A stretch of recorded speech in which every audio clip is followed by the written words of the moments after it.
प्रशासन से गुजारिश है कि कब्रिस्तान के इस कटाव को रोकने का प्रबंध किया जाए, अन्यथा हम जीते जी मरने के बाद जो अधिकार है उससे वंचित हो जाएंगे। कब्रिस्तान को बचना चाहिए। असल जिंदगी मौत के बाद शुरू होती है। जिंदगी होती नहीं यूं रो रो बिताने के लिए, ढूंढ लो कोई बहाना मुस्कुराने के लिए। डूबना होगा तो किनारे भी डुबो देंगे तुम्हें, वरना सागर में तो टापू हैं बचाने के लिए।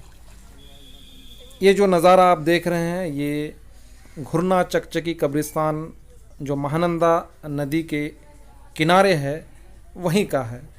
बहुत दयनीय स्थिति है। कई बार लोगों ने इस बात को उठाई, आवाज़ उठाई कि यहाँ इस कब्रिस्तान को बचाने का कुछ प्रयास किया जाए, लेकिन सरकार की तरफ से कोई खास या ठोस कदम नहीं उठाया गया। कुछ दिन पहले ही इसके बारे में मुझे सूचना मिली थी, तो आज जाने का मौका मिला और मैंने जायज़ा लिया। सही माने बहुत ही बुरी स्थिति में है। महानंदा किनारे होने की वजह से कुदरती तौर पर कटाव जारी है। आगे देखिए कि कैसे हालात हैं और दुआ कीजिए कि हालात सही हों। अस्सलाम वालेकुम या हलील कबूर। कब्रिस्तान में रहने वाले हमारे आबो अज़दाद को मेरी तरफ से सलाम और रहमत। अल्लाह ताला इन पर रहमत बरसे। जय हिंद दोस्तों, मैं गुफरान आलम फौजी राजद जिला अध्यक्ष पूर्व सैनिक प्रकोष्ठ किशनगंज। आज बेहद दुख के साथ हम लोग घुरना चकचकी कब्रिस्तान से ये खबर आपको दे रहे हैं कि बड़ी तकलीफ़ की बात है कि ये जो घुरना चकचकी कब्रिस्तान आप देख रहे हैं ये लगभग 50 एकड़ ज़मीन में थी पहले। आप देख सकते हैं इस साइड जो पूरा महानंदा इसको कटान के वजह से पूरा महानंदा में समा चुका है।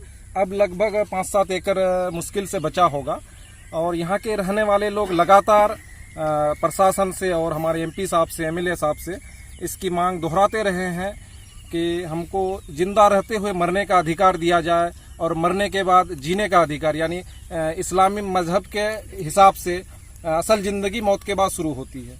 तो अगर तकलीफ़ हो, हम लोग अपने आँखों के सामने इन तकलीफ़ों को देखें कि हमारी जो मैयत है, जो हमारा डेड बॉडी है कब्रिस्तान वो कट करके पानी में समा जाए तो दिली तकलीफ़ होती है और बहुत ही ख़राब लगता है कि हमारे जो बाप दादा यहाँ रह रहे हैं उनको हम लोग दोबारा नहीं देख पा रहे, क्योंकि सारे कब्रिस्तान पानी में, नदी में, महानंदा में समा रहा है।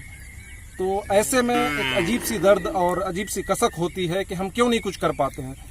और प्रशासन से और एमपी एमएलए साहब से बार बार इसकी गुजारिश की गई है कि यहाँ कुछ कटाव रोधक चीज़ें दी जाए। तो कई बार लोगों ने बताया कि कभी बांस ला के गाड़ दिया जाता है, कभी लकड़ी का एक बम्बू गाड़ दिया जाता है, लेकिन बेहतर ये होता कि जो हमारे उत्तर साइड, इस साइड आप देख रहे हैं, इस साइड अगर बोल्डर और बड़े बड़े जो अभी तार के जाली से पत्थरों को बांध के अगर रखा जाए तो इस कटाव से बचाया जा सकता है।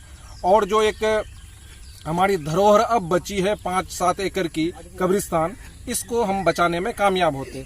तो हमारी कोशिश है, हमारी पहल है कि गुजारिश है सरकार से, एमपी साहब से, एमएलए साहब से कि इन चीज़ों पर भी ध्यान दिया जाए, क्योंकि ये हमारी आस्था और मरने के बाद की ज़िंदगी से इसका लगाव है।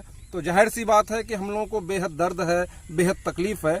तो इन चीज़ों पर भी पुल, पुलिया, रोड, बाकी चीज़ें भी बन रही हैं, लेकिन ऐसे में जबकि बिहार सरकार के प्रावधान भी है कि कब्रिस्तान को घेराव किया जाए, तो यहाँ घेराव की ज़रूरत क्या है, तो कट ही रहा है, महानंदा में जा रहा है। तो मेरी गुजारिश है कि इसको उत्तर साइड में कुछ बोल्डर और पिलर वगैरह डाल करके, तार की जाली डाल करके यथाशीघ्र इसको रोकने का प्रयास किया जाए। अन्यथा जो थोड़ी भी हमारी धरोहर बची, हमारे कब्रिस्तान बचा है, हमारे बाप दादा जो बचे हैं, हमारे जिन लोगों के भी, वो भी शायद पानी में समा जाएंगे, तो हम अपने आप को जिंदा रहते हुए माफ़ नहीं कर पाएंगे।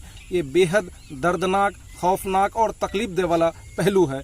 तो मेरी प्रशासन से गुजारिश है कि कब्रिस्तान के इस कटाव को रोकने का प्रबंध किया जाए, अन्यथा हम जीते जी मरने के बाद जो अधिकार है उससे वंचित हो जाएंगे। बहुत ही मुअद्दबाना गुजारिश है, अपील है कि घुरना चकचकी के कब्रिस्तान को यथाशीघ्र कटने से बचाया जाए, क्योंकि यहाँ पर लगभग 6-7 गाँव के लोग आते हैं।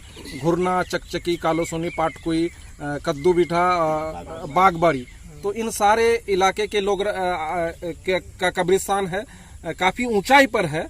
लेकिन महानंदा तो अपने मतलब फितरती तौर पर वो कटाव करती है, लेकिन हम इंसान अगर हैं तो हम उसे बचाव करने की कोशिश कर सकते हैं। 6-7 बस्ती यहाँ जो है मिट्टी देने के लिए आ रहा है। यहाँ जो है ये घुरना कब्रिस्तान है, जो यहाँ अब तक हजारों कब्र जो है मिट्टी वो कट के नदी महानंदा में बहा भी गया है। कितने लाश भी बहा चुका है, हम लोग अब नजर के सामने में देखे हैं। जो कि यहाँ बागबाड़ी, चकचकी, कद्दूबाड़ी और घुरना और कालोसनी, यहाँ का 7-8 गांव का आदमी आकर के यहाँ मिट्टी देता है और यहाँ पूरा कब्रिस्तान कट के महानंदा में बहते जा रहा है। हम लोग कितने भी एमपी साहब को, विधायक जी को बार बार रिक्वेस्ट किए कि इस कब्रिस्तान का कुछ साधन कीजिए, लेकिन अब तक इस कब्रिस्तान की वजह से कोई कुछ नहीं सोचा। क्योंकि यहाँ हम लोग देख रहे हैं कि जो एक भी यहाँ काम कब्रिस्तान की वजह से ना कोई विकास के काम में कोई आगे नहीं बढ़ रहा है। कब्रिस्तान को बचना चाहिए। हम सभी हमारे यहाँ के विधायक और एमपी साहब से गुजारिश है कि इस कब्रिस्तान का कुछ काम करें। यहाँ बोल्डर चाहिए, बोल्डर का बंडाल चाहिए, तभी रुकेगा, नहीं तो कितनों कुछ कर लेगा, नहीं रुकेगा। बांस गाड़ेगा या सखुआ गाड़ेगा, कुछ नहीं होगा।